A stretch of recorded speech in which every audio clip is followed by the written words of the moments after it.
Hello students, learning concepts online में आपका स्वागत है। और आज फिर मैं कुछ वीडियोस लेके आया हूँ। तो उसमें आज हम पढ़ेंगे। पर उससे पहले मैं कहना चाहूँगा कि जिन्होंने भी learning concepts online YouTube channel को सब्सक्राइब नहीं किया है तो प्लीज़ इसे सब्सक्राइब करें। Pair of linear equation in two variables, आज हम ये चैप्टर करेंगे। ये 3 चैप्टर है सीबीएसई बुक का। सबसे पहले हम रिकॉल करेंगे कि पहले हमने 9th क्लास में क्या पढ़ा है। 2x plus 3y equals to 5, x minus 2y minus 3 equal to 0। अब इसको प्लॉट करना है, अगर ग्राफ बनाना है तो हमें ग्राफ पे लाइन, ये लाइन का इक्वेशन है तो इसे हमें बनाना है। तो क्या होगा, कैसे ड्रॉ करते हैं। x का पॉइंट अलग, y का पॉइंट अलग, ये हम पुट करते जाते हैं, सॉल्व करते जाते हैं। तो every solution of the equation is a point on the line representing it।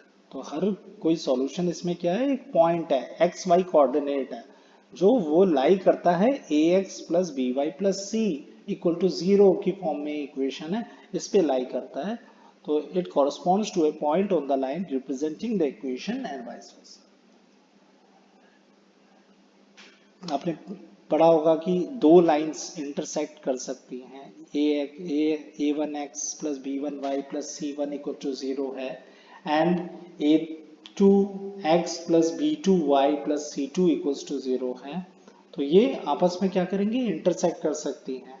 ये हो सकता है इंटरसेक्ट ही ना करे, यानी कि पैरेलल हो। और हो सकता है कि जैसे आप डायग्राम में भी देख रहे हैं, पहली लाइन इंटरसेक्ट कर रही है, दूसरी पैरेलल है, और तीसरी कोइंसिडेंट है, एक के ऊपर एक लाई कर रही है। तो ऐसा भी हो सकता है। फिर सैंपल क्वेश्चन में हम देखते हैं, जैसे two rails are represented by the set of by the equations x plus 2y minus 4 equals to 0 and 2x plus 4y minus 12 equals to 0। तो represent this situation geometrically. Geometrically हम कैसे इसको represent करेंगे। तो ये सबसे पहले हम एक्स और वाई कोऑर्डिनेट लेंगे एक एक इक्वेशन के लिए एक, और फिर उसमें वैल्यूज पुट करना शुरू करेंगे। जैसे पहले वाले में हमने किया एक्स की 0 पुट की, तो फिर उसका कॉरस्पॉन्डिंग वाई क्या होगा वो हम निकालेंगे उस इक्वेशन में एक्स 0 पुट कर। तो वो 2 आया। फिर ऐसे ही 4 पुट किया या y को 0 पुट किया इस बार, तो फिर देखेंगे x क्या आया, तो वो 4 आया। ठीक है, तो फिर वो लाइन प्लॉट कर देंगे। दो पॉइंट आ गए तो दो पॉइंट से हम लाइन प्लॉट कर सकते हैं। तो x plus 2y minus 4 equal to 0 आ गई लाइन। ठीक है, तो फिर ऐसे ही नेक्स्ट दूसरी लाइन में भी यही करेंगे, उसमें भी x 0 पुट किया तो y आ गया 3, फिर y 0 पुट किया तो x आ गया 6। तो ऐसे, तो फिर दूसरी लाइन है और इसमें पैरेलल आ रही है, जैसे ग्राफ में आप देख रहे हैं कि पैरेलल लाइन आ रही है, ये कहीं मीट नहीं कर रही है। ऐसे graphical method of solution, pair of solution क्या है कि अब हम देखते हैं कि इंटरसेक्टिंग लाइन कब आती है, कोइंसिडेंट लाइन कब आती है, पैरेलल लाइन कब आती है।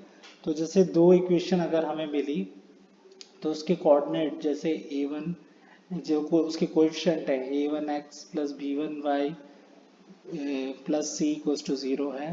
तो ऐसे ही इसमें क्या होगा, हम देखते हैं कि पहले इसमें एग्जांपल में हम देख रहे हैं जैसे कि अगर रेशियोज को हम कंपेयर करते हैं, a one by a two is not equal to b one by b two है। तो ये इंटरसेक्टिंग लाइन्स है, दोनों अगर इक्वल ही नहीं है तो ये एग्जैक्टली वन सॉल्यूशन है, यानी ये यूनिक सॉल्यूशन है। और अगर a one by second case क्या होता है कि अगर a one by a two equals to b one by b two equals to c one by c two है, तो एक कोइंसिडेंट लाइन है, यानी इन्फिनिटली मैनी सॉल्यूशंस। और अगर a one by a two equal to b one by b two है but that is not equal to c one by c two है, तो ये क्या है, पैरेलल लाइन, यानी कि नो सॉल्यूशन, ये आपस में मीट ही नहीं कर रही है। फिर algebraic methods of solving A pair of linear equations, एक है सब्स्टिट्यूशन मेथड। अब इन दोनों को सॉल्व करने के लिए आता है अक्सर एग्जाम में कि सॉल्व कैसे करें दो इक्वेशंस को। तो सबसे आसान मेथड है ये सब्स्टिट्यूशन मेथड। इसमें क्या करते हैं कि हम एक इक्वेशन में से x की वैल्यू या y की वैल्यू ले लेते हैं और दूसरे इक्वेशन में उसे पुट करते हैं। जैसे इसमें लिया x plus two y equal to three था, तो उसके x equal to three minus two y, y के टर्म्स में x को रखा और उस x को पुट कर दिया किसी भी इक्वेशन में।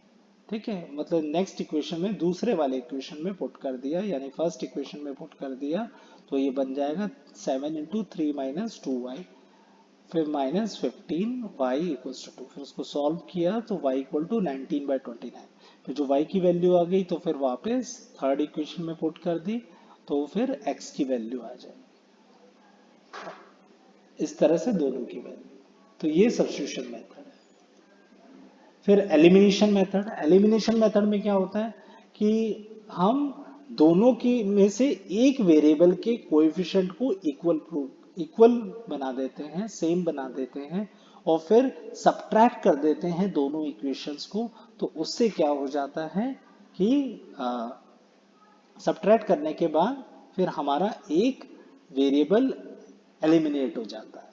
वो है जो जिसको कॉमन बनाया था, जिसके सेम बनाए थे हमने कोएफिशिएंट, वो एलिमिनेट हो जाता है। फिर दूसरा एलिमेंट के टर्म में आंसर हमारा आ जाता है, तो वो दूसरे वेरिएबल के टर्म में हमारा आंसर आ जाता है।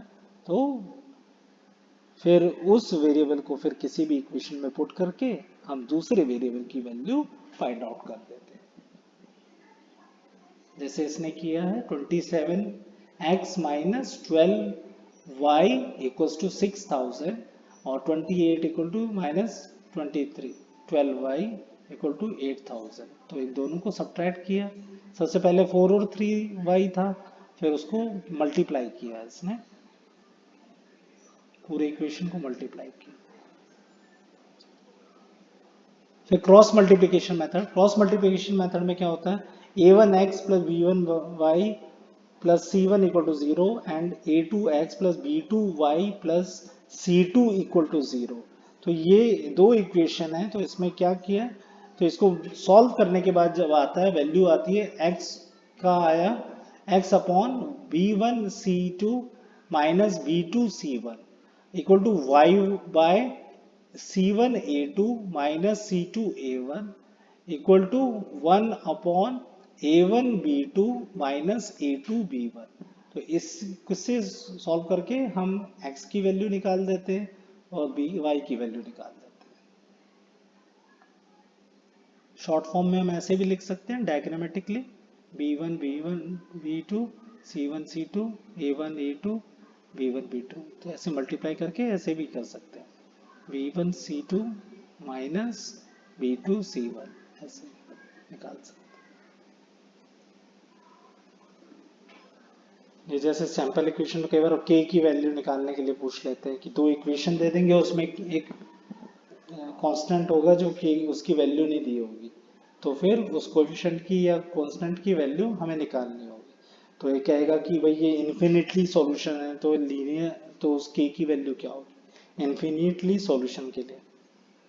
तो इन्फिनिटली सॉल्यूशन के लिए इसमें क्या निकालेंगे, सबसे पहले a1 बाई a2 निकालेंगे। दोनों इक्वेशन का a1 क्या है, a2 क्या है, b1 क्या है, b2 क्या है, c1 क्या है, c2 क्या है, ये हम लिखेंगे। फिर इसमें a1 बाई a2 निकालेंगे, b1 बाई b2 निकालेंगे, c1 बाई c2 निकालेंगे, और फिर क्योंकि तीनों को इक्वेट कर देंगे, क्योंकि इन्फिनिटली मैनी सॉल्यूशन है, क्योंकि वही कंडीशन होती है इन्फिनिटली मैनी सॉल्यूशन की। तो फिर k by 12 equals to 3 by k equal to k minus 3 by k हो जाएगा। फिर उसमें सॉल्व कर लेंगे k को, पहले दो को सॉल्व कर लिया, k by 12 equal to 3 upon k, तो k स्क्वायर इक्वल टू 36 आ गया। तो thus k is equals to 6। अब equation reducible to a pair of linear equations in two variables, solve the pair of two. कई बार ऐसे questions आ जाते हैं कि जो डायरेक्टली a1x की फॉर्म में नहीं है, a1x plus b1y plus c की फॉर्म में नहीं है, तो उनको डिड्यूस करना है उस फॉर्म में। तो इसलिए हम क्या, इसमें लिखा होगा, मान लीजिए 2 upon x equals to 3 plus 3 upon y equals to 30। And 5/x minus 4/y equals to -2। तो अब ये x तो डिनोमिनेटर में है, y भी डिनोमिनेटर में है, तो इसमें क्या करें, इसमें कुछ नहीं करना है, बस 1/x को p ले लेंगे। अब 1/y को q ले लेंगे, तो ये पी क्यू की फॉर्म में आ जाएगा। तो 2p plus 3q equals to 13, 5p minus 4q equal to -2। तो ये पहले जैसा ही इक्वेशन बन गया, जैसे एक्स वाई के टर्म्स में था वैसे ये पी क्यू के टर्म्स में हो गया। तो इसको हम सॉल्व कर सकते हैं। तो p की वैल्यू जो आएगी या q की वैल्यू आएगी, फिर वो वापस 1/x में पुट कर देंगे और 1/y में पुट कर देंगे, तो x की वैल्यू आ जाएगी, y की वैल्यू आ जाएगी। तो दोस्तों इस वीडियो में इतना ही था। अगली बार मैं लेके आऊँगा आपके लिए और कुछ नया वीडियो। तब तक के लिए थैंक यू वेरी मच। और अगर आपको ये वीडियो अच्छा लगता है तो प्लीज़ इसे लाइक करें और शेयर करें।